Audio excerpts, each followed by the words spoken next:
together. But one of the highlights of my outside of football career has been to be the voice of the Bethel Pilots for the last quarter century, Corey. And I know for you and I really got a chance to know when you're playing college baseball. For a dear friend of ours, Seth Zartman.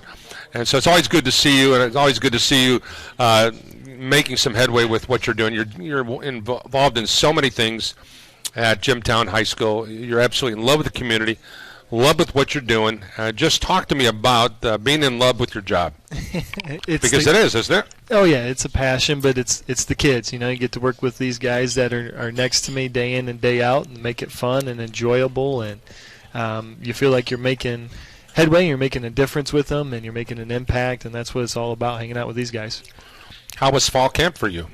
Good fall camp, good summer camp, a good summer overall in the weight room. We're real pleased with the progress we were making in the weight room and the strides that we're making overall as a program in the weight room. And that all starts with seniors, and that starts with the guys at the top, and everyone else kind of follows suits, and that's how you start to get these programs rolling.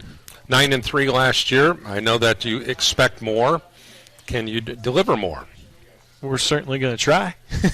The goal every week is to go 1-0, and our goals at the beginning of the season we talked about was to get a little bit better every day and enjoy the journey. You get so caught up in the end game that you miss what's right in front of you. And this is high school sports, and most important, we're trying to build young men and give them characteristics that they can take on well beyond their playing days. Offense, defense is one particular set of your grouping ahead of the others than you would like them to be, because you got a brutal opponent in week 1. Can I answer after Friday? You can. You think you're making strides in one area, just trying to get a little bit better on both sides of the ball and everything you do. I think naturally your defense be a little bit ahead of your offense in most cases. It takes a little bit more timing, a little bit more reps on the offensive side usually to get things going. But we've been happy with what we've been seeing on both sides of the ball. All right, so I don't know if you had a chance to listen to Nate, but Nate's excited about his group. We think that they're going to be one of the best teams in the state, and they're going to expose some things with your football program.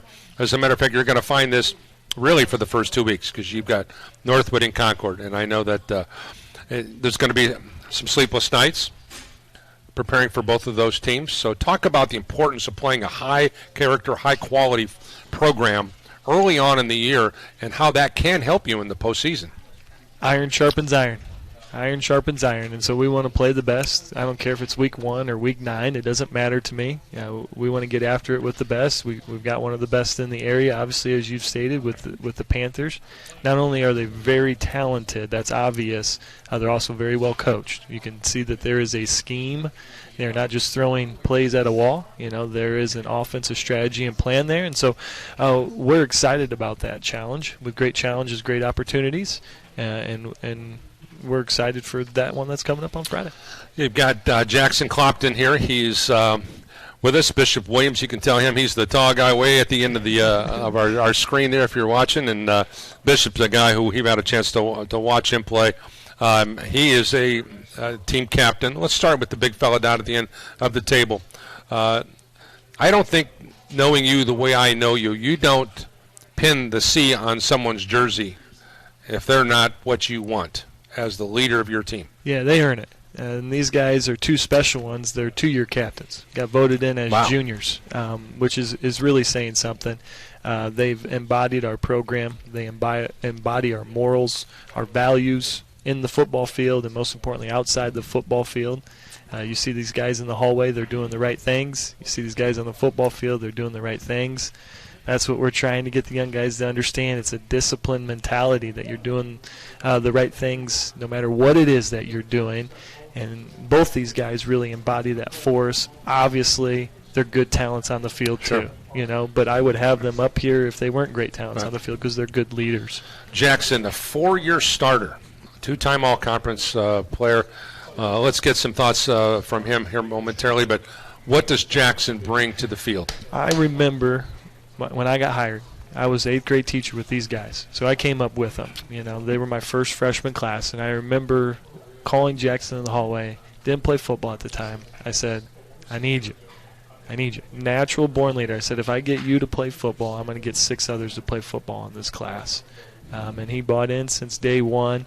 A 4-year starter in the Jimtown program is unheard of. Pretty darn rare, and that speaks to his talent. But again, the character, the leadership, those things are forefront when it comes to him. All right, Jackson. Evidently, Corey did a really good sales job, right, of selling you in on the program. What's it like playing for Corey Stoner?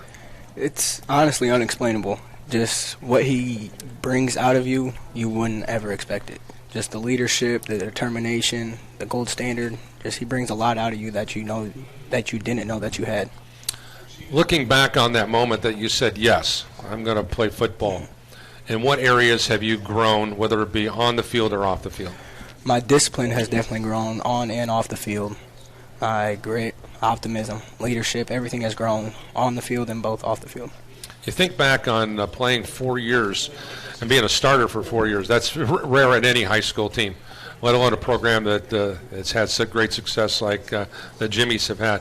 When the younger kids that are coming from behind now, those freshmen, sophomores, and juniors, how do they perceive you? I feel like they look up to me as a leader. They're always asking me questions, asking me what to do, either in school, on the football field, off the field, anywhere. I feel like I'm a leader that everybody can look up to.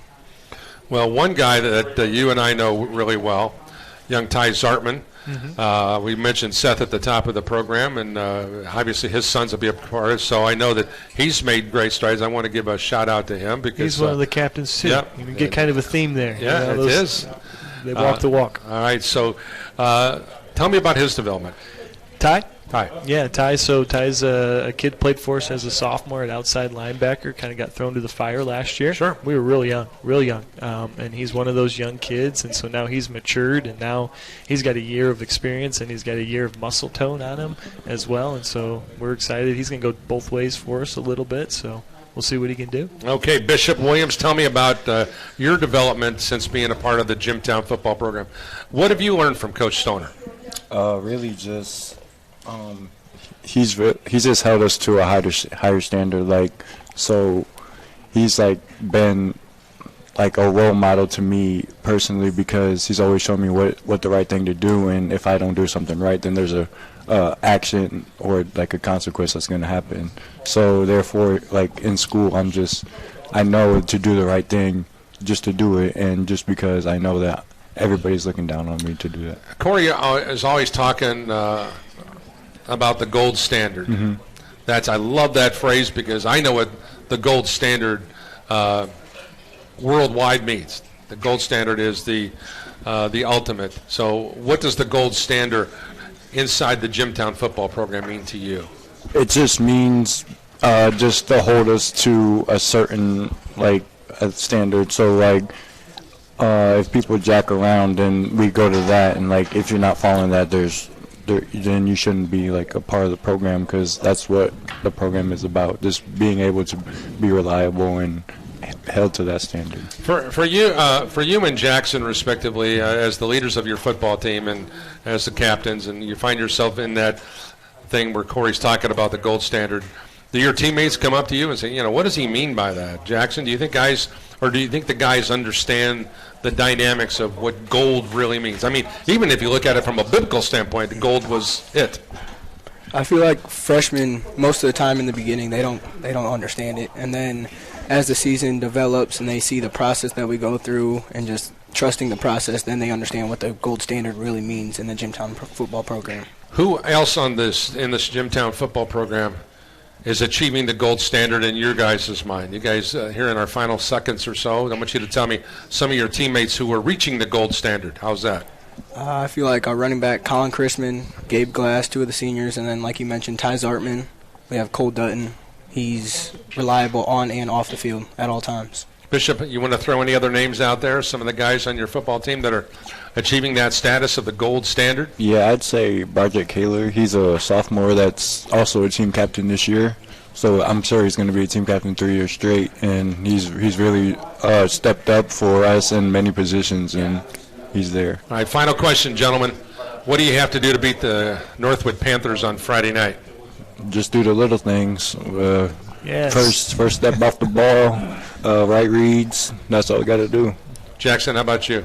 Just staying disciplined, trusting the process, trusting what the coaches are saying, Corey? Hey, they nailed it. They listened on Monday during scouting report. They listened today. We had a long practice today. That's exciting for Coach. They nailed it. All right. Well, great to have you guys here today. Hope you'll enjoy some of the food, and thanks for being here, Corey. As always, great to see you, my friend. Thank you. Once again, a special thanks to the Jimtown Jimmies, Corey, Stoner, Jackson, Compton, and Bishop Williams. We're going to take a 60-second timeout and come back with more. Up on the clock are the LaVille Answers. We'll do that right after this 60-second timeout on 91.1 FM The Globe and Regional Radio Sports.